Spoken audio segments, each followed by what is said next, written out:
All right, it is 1 o'clock. So the recording is on, and here we go.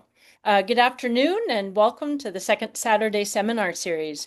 I'm Susan Jones, and Carolyn Bauer and Gay Keene are here with me today. Although, thanks to technology, we're actually not at the museum. We're not doing hybrid presentations this summer months because it just gets too darn hot in the museum, and those little fans and air conditioners would just make too much noise. So we're streaming this talk for those diehards who are at the museum, but otherwise, we're happy to see you on Zoom or watching the recording later with a cool beverage of your choice. Last year we started looking at La Plata County's role in World War II. And for the 80th anniversary of D-Day, we published our annual publication, History of La Plata, which focused on World War II, and we opened two exhibits, Front Lines to Home Front and Supplying Victory. I think this edition of History of La Plata was one of the best that we've ever done in 30 years of History of La Plata.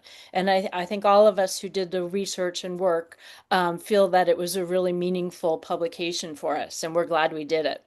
Our exhibits have been popular. Visitors are often surprised about how much our little corner of Southwest Colorado was affected by the war. And now, 80 years after VJ Day, we're ready to close this programming arc with our webinar today. So for those of you on Zoom, a little bit of Zoom housekeeping real quick. We're using Zoom's webinar feature, which means that you're all muted and your videos are off. At the bottom of your screen, and you may need to mouse down to see it, there are a couple icons. We've disabled the chat function today, so please use the Q&A. If you have an immediate issue or question, click on the Q&A icon and we'll be monitoring that. We're also supporting closed captioning, but you do need to turn it on if you want it. To do so, just navigate down to the icons at the bottom of your screen, click on Captions, and enable Show Captions, and it'll turn green if it's enabled. But please hold all of your questions till the end of the talk. You can type them in at any time, but we'll wait till the end before we read them out and we answer them. This session is being recorded, and you will receive an email in 24 hours with a link to the recording and any show notes. So if we're ready, let's go. May 8th, 1945, marked the beginning of the end of World War II. Winston Churchill announced the end of hostilities in the war in Europe, and Europeans celebrated. It was 8 a.m. in La Plata County when Churchill's victory in Europe, or VE, announcement was heard. The Herald Democrat headline made the news official. Local citizens, like the rest of America, were overjoyed. However, parties and parades were not part of the local celebration. Businesses, county and city offices, and schools were closed, but outward displays of celebration were muted if they occurred at all. Rationing for critical war items was not ending. The somber feeling in the U.S. was that the war was only half finished. People in La Plata County knew the war wasn't over. After 1,248 days at war, local citizens were tired of the entire war effort. The front page of the Durango Herald Democrat illustrated the conflicting emotions locals felt on that day. A short front page item proclaimed the special closing of businesses and schools, but directly below was the announcement of the death of Elmer Weiland, a 1940 Durango High School graduate. He was killed while flying a military supply plane over Burma. The Herald Democrat published a weekly list of area men and women who had served or were still serving in the war. In the September 7th, 1945 edition, seen here, the list had grown to 1,659 citizens, or people who had close enough ties to the county to be considered residents. 54 names had stars next to them, signifying they had died in action. The people of Durango and the surrounding area were not in a party mood on VE Day. On May 8th, the local paper published a retrospective of the European War that also included an analysis of the fight in the Pacific. Seen here, it was estimated that another year would be needed before Japan could be defeated. A truly sobering thought. Locals who had family members stationed in Europe believed they would soon be shipped to the Pacific to prepare to invade Japan. Thankfully, the war in the Pacific only lasted another 117 days. After the bombings of Hiroshima and Nagasaki, the Japanese surrendered, and Victory in Japan Day, or VJ Day, was officially announced on September 2nd. The fighting, however, was essentially over by August 14th, when President Truman announced the Japanese surrender, and the Herald Democrat delivered the good news with, as you can see here, a very large headline. The newspaper described the response to the joyful news as, quote, a bedlam of celebration with automobile horns blaring, bells ringing, whistles blowing, and vehicles piled high with celebrators parading up and down the streets, yelling, shouting, and singing, end quote. The mayor proclaimed a 24-hour holiday, then extended it another day, leading to a 2-day closure of businesses. Later that evening, the Durango Dutch Band, seen here, kept the celebration lively with patriotic tunes. A group of Durango High students led a snake dance down Main Avenue. And with that, the post-war era began. So every day that they published, our local newspapers, especially the Durango Herald Democrat, printed letters or excerpts of letters from servicemen and women serving abroad. Many were thanking family, friends, and even unknown supporters for sending Red Cross boxes that included hand-knit socks, tobacco, and other treats. They often talked in their letters about how it was the support of the people back home that made it all worth it. Too many letters, however, had the ominous words seriously wounded, somewhere in the Pacific, or somewhere in Italy, or somewhere in North Africa, sometime in October or sometime in December. For instance, Private First Class Mike Royball's mother, who lived at 457 8th Avenue, interesting how they printed addresses like that in the paper. She received one of those letters. Mike was a 1942 graduate of Durango High School, and he was one of 5 brothers that was serving in the war. On a kind of lighter note, in April of 1945, Sergeant Oscar Peterson Jr. of Durango wrote home that during a prayer service that was held on the front, he heard a German plane fly overhead. He apologized to the chaplain, jumped up, shot the plane down, and came back to the church service. Letters from POWs in the Pacific finally started to reach home in 1945. Dick Zender, who is Walter Goodman's brother-in-law, sent a letter from prison camp in Osaka that arrived 10 months after it was sent. He was asking for processed food and cheese, most likely prompted by his captors who desperately needed the food for themselves. Raymond Van Camp had been missing in action for 17 months after Bataan and Corregidor, and his family finally received word that he was alive in a POW. He survived the war and later attended Fort Lewis College, living in Vet Village, which we'll see in a little bit later with his wife and 2 children. The horrific conditions of the Japanese camps was still not widely known, but airmail letters to POWs could be mailed without the 6-cent postage charge. Finally, though, after VE Day, word of prisoners in German POW camps spread. On May 24th, the Postal Service announced that no mail to POWs in Europe would be accepted because they were being freed and they didn't know where they were. If you read Donald L. Miller's book, Masters of the Air, or you have seen the TV series produced by Steven Spielberg and Tom Hanks, you will get a sense of what many of these men went through. And several men from Durango were part of the 8th Air Force, which is featured in the film and in the book. Some of them also had been captured, including J.A. Gore of Oxford and Bob Oversteg. Bob had been the auctioneer at everybody's favorite Basin Livestock before the war. Other people were captured during the Battle of the Bulge, like Cecil Hurst, who is called Albert, and he was held at the Baudorf POW camp. He wrote home about starvation conditions. He said the Red Cross packages were being stolen by the German guards, and they were forced to rebuild bombed out railroads at night in freezing conditions. Since the war was not over in the Pacific and over 1 million service members needed to get back home, the government put into place a points program to prioritize who would go home first and who would go to the Pacific Theater.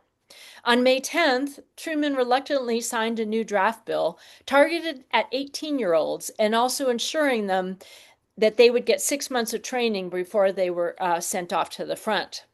On May 17th, Eisenhower proclaimed that soldiers who fought in both North Africa and Europe would not be sent to Japan. However, on the 22nd, they announced that the First Army was headed to the Pacific. Now, in the points program, Medal of Honor recipients were the top priority for discharge and sending home.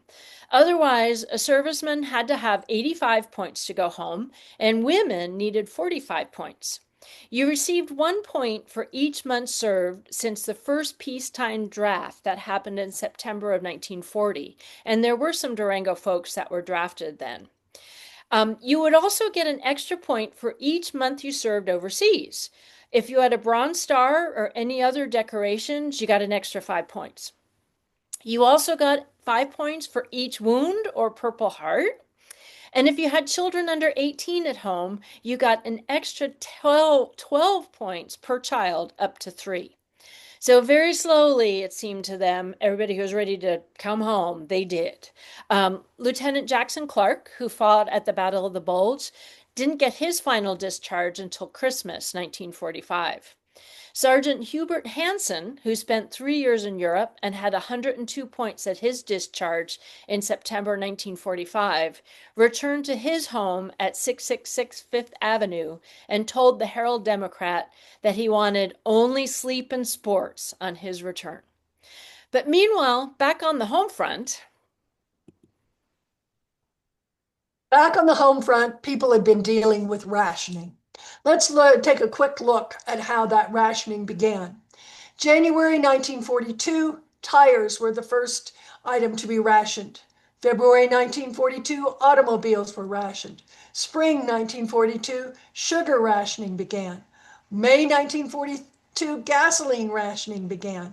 November 1942, coffee rationing began. Finally, March 1943, rationing was expanded to include meats, fats, canned fish, cheeses, and canned milk. But after the war, most rationing in the U.S. ended relatively quickly with the surrender of Japan Tuesday, August 14, 1945, marking a significant turning point. It's been pointed out here in Durango that on that Wednesday, the jubilant locals rushed to fill up with gasoline as rationing had ended. Here again, a quick look at how rationing was de-rationing. August 1945, rationing of gasoline, meats, and fish were among the first restrictions lifted. By the end of 1945, sugar was the only commodity still being rationed. Finally, on June of 1947, sugar rationing was formally ended. However, just because rationing had formally ended, shortages and limitations on certain items persisted for some time due to pent-up demand and transitioning from wartime production to peacetime consumer goods. For example, lumber remained scarce for years after the war, and some materials like steel and rubber remained in short supply for a while. Even as late as July 1947, the following ads show there were shortages still in process. But after half a decade of rationing and war privation, Americans were ready to splurge, and post-war U.S. industries actually pivoted more quickly than expected from producing bomber jets and tankers to TVs, cars, and home appliances. With the war ended and military members returning home, the after effects of the war began to come into focus. The world was reeling with some 65 million people dead, both civilians as well as military. New countries and changed borders reshaped global maps, while two new superpowers changed the geopolitical landscape. New technology and medical breakthroughs would change daily life for millions. The United Nations and newly empowered minorities would bring new ideas to light. Post-war changes were not only happening around the world and across the US, but right here in La Plata County. Let's look at some of the changes that came to our area after the war, as well as some of the veterans who helped shape those changes. World War II served as a powerful catalyst for the advancements of medical research, healthcare infrastructure, and public health awareness, shaping the course of modern medicine and public health in the United States for decades to come.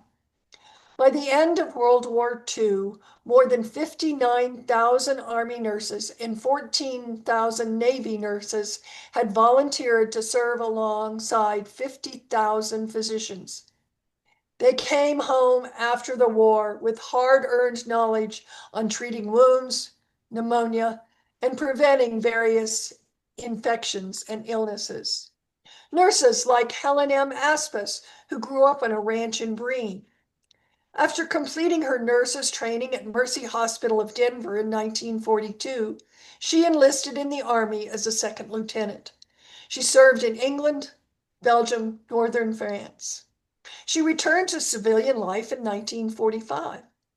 She married and had 2 children, but continued a career in nursing. Helen was a nurse at Cortez Memorial Hospital, practiced public health in Montezuma County, and directed the Tri-County Health Department, eventually earning a graduate degree in public health. Helen Beto graduated from Fort Lewis, then attended nursing training at Mercy in Denver. After marrying Hugh Cornelius, she entered the service as a second lieutenant in June of 1944. She served in France and the Philippines. She, too, chose to continue a nursing career as a San Diego County public health nurse and later a school nurse. Eleanor Pingree was born in Durango in 1907. She received her registered nursing degree from the University of Colorado in Boulder. She enlisted in the military in August of 1943 at age 36. She was stationed in England with the 318th Hospital. She was another nurse who, on returning to Colorado, chose a path of public health, getting a Master's of Arts in Personnel Management and Public Health, a path she continued, even serving as the Rocky Ford, Colorado Public Health Supervisor. Dr. Leo Lloyd came to Durango in 1936 and purchased the Ochsner Hospital with Dr. Charles Martin. They sold the hospital in 1942, anticipating military service.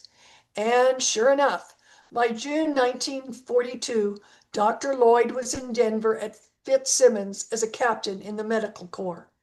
He served on the island of New Caledonia in the Coral Sea. Returning to Durango in 1946, he again took up his practice. He was influential in getting the Durango's water filtration plant built and supported the San Juan County Health Unit. In 1986, he was Durango's Citizen of the Year because of all his involvement in our community. Though never in the Medical Corps, Telluride native Robert Bob Ballinger chose a career in public health. After his service in the Coast Guard and Navy, he returned to Fort Lewis College. He then went to work for the La Plata County Health Department. In 1950, using his GI Bill, he completed a degree in bacteriology and environmental health from Utah A&M. He returned to the La Plata County Health Department, where he worked for 36 years, eventually becoming its director. These health professionals returning from World War II had access to more technology, medications, health insurance for workers, and increased government spending that led to institutions like the National Health Institute to help them maintain the health in their own communities. From the first flight over Durango in 1913, dreams of flight fueled the community. That first flight was a Curtiss Model B biplane that took off from a field that is today's La Plata County Fairgrounds. World War I showed the possibilities of aviation, and after Charles Lindbergh's historic flight, residents of Durango could see the advantages of air service for the area. In October 1929, Durango Municipal Airport opened. Located on Reservoir Hill, today's Fort Lewis Hill, airmail was the star attraction. That airport is seen here. In 1937, several Durango men formed the Durango Airways Club and took flying lessons. But pilot training really took off, so to speak, during World War II. When those veterans returned, many continued to fly, making aviation a part of the community. By November 1946, Monarch Airlines offered regular mail and passenger service. Taking off at 12:50, passengers arrived in Denver at 4:26 after 10-minute stops in Monte Vista, Canyon City, Pueblo, and Colorado Springs. Fred William Catt II graduated from Durango High School and attended Fort Lewis College. He enlisted in the Army Air Corps in 1941 and flew dive bombers and twin-engine attack aircraft. After completing 39 missions, he spent the remainder of his military career training other pilots. After his discharge, he returned to Durango, where he joined the Army Air Reserves.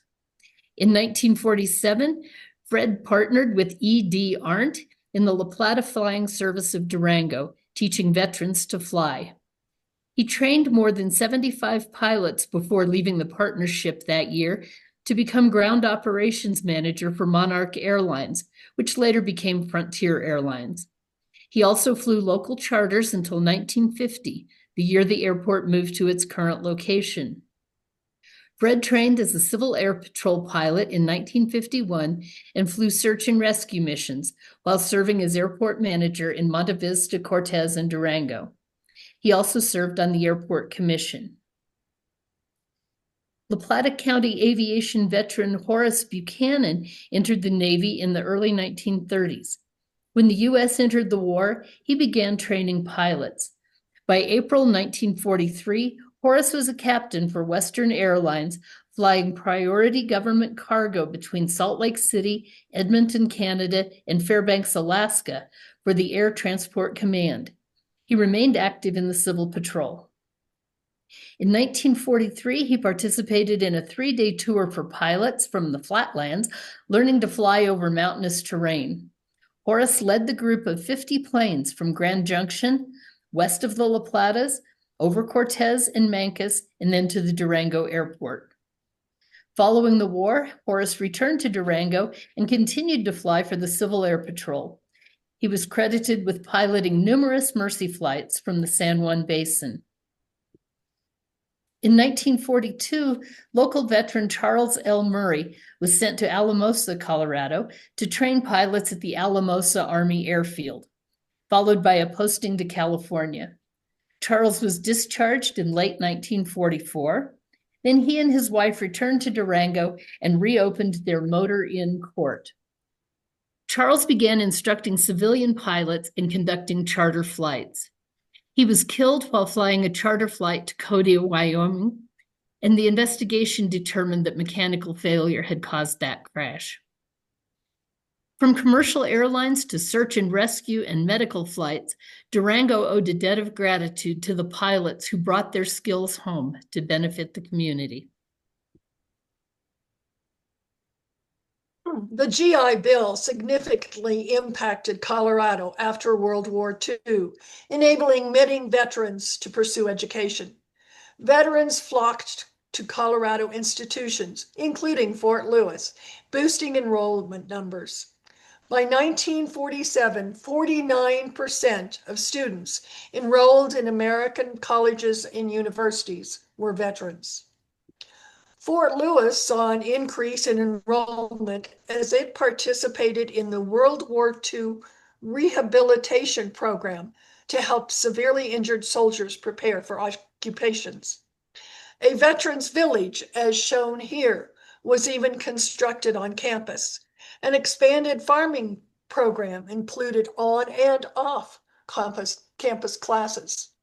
In 1947, Fort Lewis enrollment was 64 women and 171 men, most of whom were on the GI Bill. Carl Asmus, lifelong La Plata County resident and rancher, and the son who wrote his mom 250 letters during his overseas duty, returned to Durango to take advantage of the GI Bill at Fort Lewis.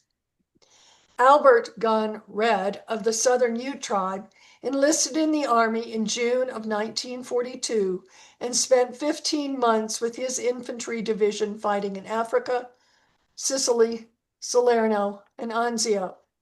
Discharged in 1945, he too took advantage of the GI Bill to attend Fort Lewis College. Albert became an instructional adult education assistant at the Ute Mountain headquarters at Toyoak for the Bureau of Indian Affairs. This program was recognized as one of the best due to Albert. Those veterans attending Fort Lewis were being taught by fellow veterans who returned to teach there. Already a World War I veteran, Charles William McLean came to Fort Lewis College near Hesperus in 1929. He taught chemistry, physics, and general athletics, starting football, basketball, and tumbling teams. In 1941, he even had first aid classes to help citizens prepare for the war. In 1943, Charles took a leave of absence until victory and reenlisted in the U.S. Navy and served as lieutenant commander at the Navy's training college in North Dakota. He returned to Fort Lewis in 1946 to resume teaching and coaching, and later on served as its interim president. McLean was among the 297 Fort Lewis alumni serving their country by 1945. This increase in the number of those with college educations contributed to a more educated workforce and changes in the types of jobs available, particularly towards white-collar positions. But high school curriculum was changing as well. As after World War II, school districts began offering agricultural classes, vocational training, home economics, in addition to maintaining their traditional classes. Several Durango teachers interrupted their careers to serve their country. Albert Ruland was at Durango High School teaching music when he enlisted to serve as a Navy lieutenant in the Pacific Theater until his discharge in 1946. He returned to Durango to teach music, open Durango Music Store, and lead the American Legion Drum and Bugle Corps, the Golden Heirs. He went to teach at Fort Lewis as an assistant professor of music in 1964. He also served as a Colorado state senator from 1970 to 74. Warren and Wendell Buckley originally came from Crook, Colorado. The twin brothers moved to La Plata County in the 1930s and began their careers as educators. During World War II, Wendell served as a sergeant in the Army, and Warren was a sergeant in the Army Air Corps. They returned to Durango to continue to be outstanding teachers and principals. Warren was principal of Animas City School before he began teaching geometry at Durango High School. He was appointed DHS principal in 1957. Wendell also led Animas City School until he became principal of Smiley Junior High. Buckley Park is dedicated to these two veterans and educators. Several veterans who returned took a career path not into teaching, but into law enforcement. World War II transformed policing in the United States. Many police enlisted in the military during the war, and in turn, many veterans joined police forces upon their return. As wartime labor shortages depleted their ranks, police chiefs turned to new initiatives to strengthen and professionalize their forces. The influx of returning war veterans into police forces after the war brought with them military experience and training, which influenced police tactics and training methods. Benny Herrera from Ignacio graduated from Durango High School and was enrolled in college when he joined the Army in August 1941. By 1944, he was stationed with the 8th Army Air Force 390th Bomb Group near Framingham, England. In 1961, while teaching in Blanco, New Mexico, Benny became a part-time police officer in Farmington, New Mexico, becoming a full-time officer in early 1962. On March 31st, 1962, Benny became the first Farmington police officer to be shot in the line of duty, leaving a wife and 6 children. The Ben Herrera Distinguished Service Award is given to those officers who go beyond the call of duty.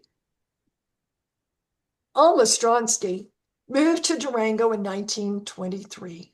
She took classes at Fort Lewis during the 1928-29 school year, then completed education courses at Colorado State College in Greeley. In 1944, she enlisted in the U.S. Women's Marine Reserves, attending boot camp in San Diego. Private Stransky served in California and Pearl Harbor. She was accomplished at driving just about anything, jeeps, buses, even semi-trucks. She returned to Durango in late 1945 to be bookkeeper for several businesses. In 1952, Alma became secretary and matron for the Durango Police Department. In 1961, Alma was serving as a police dispatcher. And in 1964, she is serving as the Durango Police Department clerk. So it wasn't just men who returned to serve their community in law enforcement. After the war, returning GIs were quick to marry and settle into civilian life. The challenge? Housing. This problem was anticipated by the government, and the Servicemen's Readjustment Act, also known as the GI Bill, was signed into law by FDR in 1944. The bill allowed veterans to acquire a mortgage for new construction with no down payment. But there were simply not enough houses for the new families. Large-scale developments, such as the famous Levittown, were a partial solution in New York, but that was not doable here in La Plata County. One of the largest barriers to housing construction was the shortage of building materials. An early attempt to provide housing for veterans was the installation of Quonset huts, located where Needham Elementary is today. The federal government was the source of the buildings, but research has not revealed where they originated. There were 10 Quonsets, known by the residents as cabins, that each had 2 units, providing housing for 20 families. Families with children were a priority to receive a unit. As a result, there were quite a few children in the village. It's worth mentioning that Fred Klatt was the resident manager for the complex known as Escalante Court. Each unit had a shiny new mailbox, which the post office refused to deliver to due to the lack of sidewalks. Plasterboard covered the side walls and divided the space into 2 bedrooms, 3 closets, and a bathroom with a shower. When the school district needed the land for Needham Elementary, residents were given a short time to move out. Local attorney and veteran Larry McDaniel served as a spokesman for the residents and was able to get a 45-day extension, as well as pledging financial help for the move from the American Legion and the VFW. The Quonsets were relocated further west, up Arroyo Drive, as seen here in the lower inset. Another source of post-war housing was the so-called Los Alamos houses. These small homes, left over from the Manhattan Project, were hauled to Durango. Several were placed in the area near the old Rocket Drive-In Theater, north of today's Home Depot. These houses came in three sizes: small, a medium-sized one-bedroom, and a slightly larger one. One of these homes still exists at 871 East 3rd Avenue. After the war, Naval Reserve Chief Yeoman First Class Wallace Millett returned to Durango and re-entered the real estate business. As building materials became available, housing developments were built. Wallace partnered in several construction ventures, including houses in the Riverview subdivision and building Hillcrest Golf Course. Two notable groups of veterans were not assisted by the GI Bill. Technically, Native veterans were eligible for the housing loans, but since the Bureau of Indian Affairs refused to waive titles for construction of individually owned residences on reservation land, there was in effect no assistance available. Also, merchant Marines were not eligible for GI Bill housing as they were not recognized as veterans until 1988. So we've talked about several things that have changed the society that veterans return to, even in little Southwest Colorado community of Durango. Education, housing, healthcare, all of these things affected the entire community. And some veterans, perhaps recognizing that preserving their community was the most important thing that they fought for, went above and beyond. Edward Bent Box, a member of the Moach Caputa Band of the Ute Nation, enlisted in the Navy in 1942. He served as a motor machinist mate and was sent to the Pacific Theater. He was honorably discharged in 1946 and worked for La Plata Motors as a mechanic. He was also a disc jockey for KIUP radio, becoming the first in the Four Corners area to broadcast in his native Ute language. Edward was a spiritual leader for the Southern Utes and served for 16 years on the Southern Ute Tribal Council.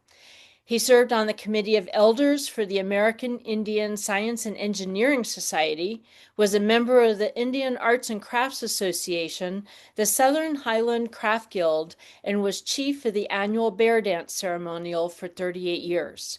He passed away at the age of 92. Anthony Ferdinando was a tail gunner on a B-24 bomber with the 8th Air Force. In less than 6 months, he took part in 35 missions over Germany and France, logging 229 flying hours before being honorably discharged and awarded 6 Air Medals and 3 Bronze Stars. Following his discharge, Tony returned to Durango and worked as shop foreman for Hawker Chevrolet. Then he was employed by Fort Lewis College as the foreman of their automotive shop and taught automobile maintenance classes until he retired in 1977. In what spare time he had, Anthony organized and helped build the Huck Finn Pond. He was also a wildlife advisor for the Bureau of Land Management and helped to secure land donations for the Perrins Peak Wildlife Area. He was a deputy posse member under 5 sheriffs. In the late 1980s, he took on the volunteer job of master clocksmith, and he was the one who restored the original 1891 clock and installed it in the new courthouse. He passed away at the age of 94. Ernie Schaff graduated from Durango High School at the age of 15. He sure looks it in that picture, which is from the yearbook, by the way. And he worked with the Civilian Conservation Corps on the stone projects overlooking Durango, like the Lion's Den. He helped his father run a sawmill making ties for the railroads, drove a coal truck from Hay Gulch to Hesperus, and also worked at Graydon's flour mill until enlisting in the Army Air Corps in 1943. He became an air cadet, but found himself one of the 6,000 officers with no planes available for training. While he trained on B-17s, B-26s, and B-29 bombers, the war ended before he could be sent overseas. But when he got back to the Durango in 1946, he went into the service station business. And besides that, he was a lifetime member of the Durango Rotary Club, the Elks Lodge, and served on Durango's Planning Commission for 10 years. He died in 2013. Sunshine Nash Cloud was the granddaughter of Chief Urey and his wife Chipeta. She worked for the tribal agency in Ignacio. She was a nurse's aide at the Ute Mountain Hospital in Toyac. She joined the Women's Army Corps, the WACs, in 1944 and became a surgical technician assigned to a hospital in New York. After the war, she returned to live on a ranch near Ignacio in 1948. 2 years later, Sunshine was elected to the Southern Ute Tribal Council and served for 16 years. She taught traditional Ute heritage and arts, served on the Ute Language Committee, which produced the very first dictionary of the Ute language. She also made many trips to Washington, D.C. to help establish a tri-ethnic Head Start program, on the reservation. And she was also involved with Fort Lewis College Health Services. She died at the age of 86. Larry McDonald learned that he passed the Colorado bar exam the same day he was inducted into the Army in September of 1942. 2 days after his 24th birthday, the Japanese had attacked Pearl Harbor. After boot camp and officer training school, he entered active duty on June 30th, 1944, and was sent to India. Assigned to the Quartermaster Corps rather than the Judge Advocate General, his orders noted that, and I quote, "In addition to your other duties, you shall be the defense counsel when needed, or you will be the trial judge," which he did until he was able to head home in February 1946. On his first day back in Durango, he began his law practice, a career that lasted nearly 60 years. But by 1947, already he was involved with the Durango Jaycees, the Junior Chamber of Congress, and he was also the superintendent of the Methodist Church's Sunday School. He was appointed deputy district attorney and on the 6th Judicial District Committee. So he stayed very active in Durango and La Plata County affairs all his life. He received numerous awards for his community service over the years and died in 2005. And we also have to say he was a member of the Golden Heirs, those infamous Golden Heirs. We already talked about Al Rulin, but how could we not again? Because he was the leader of the Golden Heirs. Al joined the American Legion Post number 28 in 1948 and began directing the Post Drum and Bugle Corps. It was originally organized after World War I as the Drum and Bugle Corps, but the community band brought so much music to many local events. But during the Second World War, they kind of went on hiatus as everybody went into the service. But after the war, the band resumed, and by this time they were called the Golden Heirs and were known for their gold uniforms, which you see in this picture that was taken at the fairgrounds. The group competed around Durango and nationally, winning many awards and were perennial favorites in La Plata County parades and events. They disbanded in 1965. And yes, the Golden Heirs are very well represented in the museum's collection, and I think we have enough uniforms to start a whole other troop. So thank you, but we don't need any more to add to our collection. Now, we've talked a lot in the past about Rosie the Riveters, because as men joined the armed forces and were sent overseas, the Bureau of Labor Statistics recognized there would soon be a major shortage of workers to provide the necessary supplies to fight and win the war. Secretary of State of War, Henry L. Stimson, called upon the War Department to mobilize what he called the largest and potentially the finest single source of labor available today, the vast source and reserve of women power. An article in the Durango Herald Democrat on VE Day talked about women in uniform have been more than morale boosters. They volunteered for duties that were never before considered to be women's jobs, and they filled those jobs well. By the end of the war, nearly 20 million women were in the workforce in the United States. These Rosies did everything from building ships, airplanes, and munitions to running streetcars, buses, and trains. Some Rosies were pilots who ferried airplanes overseas, while others assisted in decoding enemy intelligence. Several Durango women heeded the call. 21-year-old Anne Wise, who's on the right, later Anne Isgar, heard that the military was and she was one of the few accepted to work at Northrop Aircraft, building the P-61 Black Widow armed night fighter. Ruth Genscher, later Ruth Starr, heard that the military, I'm sorry, um, and also Jean Estes, and those two pictures are in the center of the screen. They both left Durango to help build Liberty and Victory ships at the Kaiser shipyard on Swan Island near Portland, Oregon. Now, when the war was over, though, most of these women lost their jobs to men returning from duty, and Rosie seemed to disappear. For some, it was a relief as they found balancing long working hours and childcare to be difficult. Others resented being laid off. Women realized they were capable of holding their own in the working world, and they appreciated the money and the extra freedom the jobs provided. These women planted the seed of Rosie's "we can do it" attitude in their daughters and granddaughters that led to major social changes in the United States during the 1960s and 1970s. Now, during the war, in many ways, the economy of La Plata County boomed. People were making money, but they didn't have much to spend it on other than war bonds due to rationing and other shortages. But after VE Day, actually, the economy started to look a little grim. As early as May 31st, Jack Lee's defense plant company that was right on Main Avenue had to lay off 35 workers, some of them women, Rosies, because of lower airplane and aircraft production needs. Now, our local railroads were definitely threatened by the federal government before the war. Our rolling stock was targeted for either scrap metal or was sent to Alaska. After the depression of the 1930s, of course, most of the mining activities in the San Juan Mountains was shut down or operating on a very limited basis, so the railroads weren't needed like they were originally. The the Rio Grande Southern Railroad was in receivership.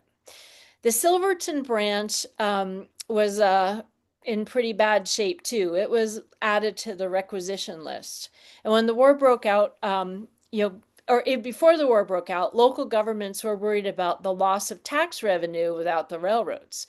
So mine owners and like Representative Elizabeth Pellet, shown here, of RICO, lobbied to bail out first the Rio Grande Southern Railroad. People like Elizabeth Pellet knew the railroads were going to be essential to the war effort when demands for strategic metals would reopen the mines. A similar argument was used to save the Silverton line, and they were right. It was only a short time before the mines reopened to supply the war effort with those strategic metals. But poor roads and tire and gas rationing limited the use of trucks and cars, so they were right again. The railroads were the best way to move heavy freight and passengers, including servicemen and women, around the country. So the railroads are booming again, or at least alive. But once the war was over, the railroads headed back into decline. They couldn't compete with the flexibility that automobiles and trucks, unfettered by rationing and supported by interstate highway development, offered. Freight traffic declined by 28% just a few years after peaking in 1944. Passenger traffic was cut in half by the 1960s. The Galloping Goose tried valiantly to keep the Rio Grande Southern moving, but the railroad was officially abandoned in 1952. The Silverton branch of the Denver Rio Grande Western was in danger of abandonment as early as 1947. But luckily for us, popular Western movies and tourism saved it from the Southern's fate. Since the war, before the war, as we mentioned, local mines were closing, and the American Smelting and Refining Company plant in Durango, that's shown here, actually had been sitting idle for 8 years before the war. The smelter had been closed so long that locals commented that it was nice to see plant life returning to Smelter Mountain just in the background. Although others recognized that the lack of smoke actually meant unemployment for locals. In 1941, they were going to dismantle the Durango plant and sell the salvageable material, but Pearl Harbor changed everything. The United States Vanadium Corporation was able to quickly adapt the old machinery for vanadium production. Vanadium was used to harden steel for tools, ammunition making, gun mounts, tanks and warship armor, helmets, and so on. So the mill could handle 100 tons of ore today or per day, brought in by the railroads from Dolores, San Miguel, and Montrose counties. Because as it turns out, the Four Corners region contained the largest concentration of carnotite ore deposits in the United States, which contain vanadium as well as uranium and radium. Blair Burwell was a Durango native and a graduate of Durango High School, became the superintendent of the plant, and as it reopened and flourished during the war, and more than 350 Durango folk applied for jobs. The plant went into full production for the duration of the war. New mines opened. Alfonso Butel and Curtis Johnson opened one on Lightner Creek. Ben Owens and his wife were working on a claim in Deep Creek, and another mine opened in the Hermosa Drainage about 45 miles north of Durango. So in 1943, the plant began reprocessing vanadium tailings to recover uranium for the top secret Manhattan Project. The mill operated until 1946. It was closed, but in 1949 it reopened. It was leased by the VCA, or Vanadium Corporation of America, for uranium processing for the U.S. Atomic Energy Commission. The initial milling capacity of 175 tons per day was increased to 750 tons per day by 1958. The next boom in Durango was on, and it involved uranium, oil exploration, and natural gas. So the economy was looking up again, but totally different from the pre war economy, thanks to the technologies that were developed during the war. When the U.S. entered the war after Pearl Harbor, the local recruiting offices were deluged with applicants of all ages. 3 days after the bombing, 7 enlistees left for the Navy, and 20 more men planned to depart on December 18th, beginning a wave of volunteerism that rippled through southwest Colorado. Nationally, more than 5.5 million men and 350,000 women volunteered for service in the armed forces during the war years. That spirit of volunteerism may have been part of the reason they continued public service after the war. Volunteers and draftees alike learned skills during their military service that benefited their community. Not only did the greatest generation, as they came to be known, militarily defeat the aggressive threats to democratic world order, but they improved life in their communities after they came home. This may be their greatest legacy. This brings our World War II programming arc to a close. It has been our honor to share the stories of some of the men and women who served their country and the communities that supported them. To learn more, please visit the museum before the end of August, World War II exhibit, which will be closing. And also read our publication, History La Plata, which is available at the museum or on our website. You're also invited to honor all veterans during Durango's Veterans Day Parade in November.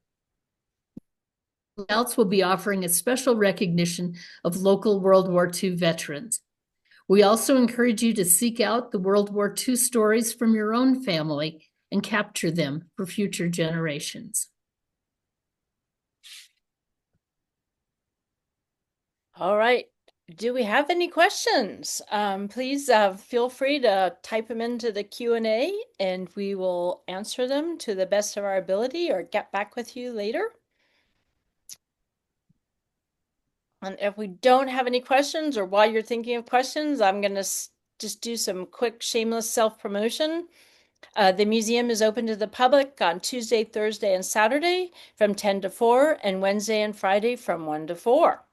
The Southwest Colorado Humanities Roundtable, of which we are a proud member, has organized History Live Month in September. This is our 7th year, and there's a great lineup of Chautauqua speakers, lectures, programs, and events coming up, thanks in part to Colorado Humanities. The Ballantine Fund, Pine River Arts, LPEA Roundup, and Durango Tourism. There's a link to their website with a full listing on the events page from our website. And later this month, there will be an insert in the Durango Herald with a list of events that are coming up. So watch for that. Some of the events we're having include on Saturday, September 6th, our local wool spinning group will be here for a Makerspace Heritage Arts Fair. Drop by the museum between 10 and 3 to see demonstrations of spinning, weaving, natural dyeing, and even pottery making. We're very excited to be hosting, thanks to support from LPEA, starting in September, History Colorado's traveling exhibit called Ute Knowledge, Colorado's original science, technology, engineering, and math. The exhibit tells the story of how Ute Indians have used science, technology, engineering, and math to survive and thrive in the Rocky Mountains. The Ute people are Colorado's longest continuous residents, and they have thrived here through their deep understanding of and a connection to the Colorado landscape and environment. The exhibit includes maps of Ute homelands, historic and contemporary photos, and quotes from Ute elders and youth. Our big opening will be on September 13th with a talk by John Valdez from History Colorado. That will be our second Saturday seminar for the month. So join us in person or in Zoom, and we'll have a link to sign up on the events page quickly on our website. Also in September, on Friday the 26th at 6 p.m. at the Durango Public Library, Chautauqua presenter Gail Beaton will be there to support Sarah Platt Decker, to portray Sarah Platt Decker, the Colorado suffragist and namesake of our local chapter of the DAR. So save the date. That's going to be in person only. It's going to be a busy September, so we hope we'll see you at some of our events. I'm checking the questions, don't see any. And so finally, I'll say to keep up with us, join us. Members only get access to our online catalog database, and you can sign up on our website. Visit our website, animusmuseum.org, for more resources. Subscribe to our e-blast. Follow us on Facebook. Like us on Instagram. And if you'd like to see continued programming like this, be sure to hit the donate button on the website or hit the donation jars at the museum. And we thank you all for joining us today. Have a great weekend.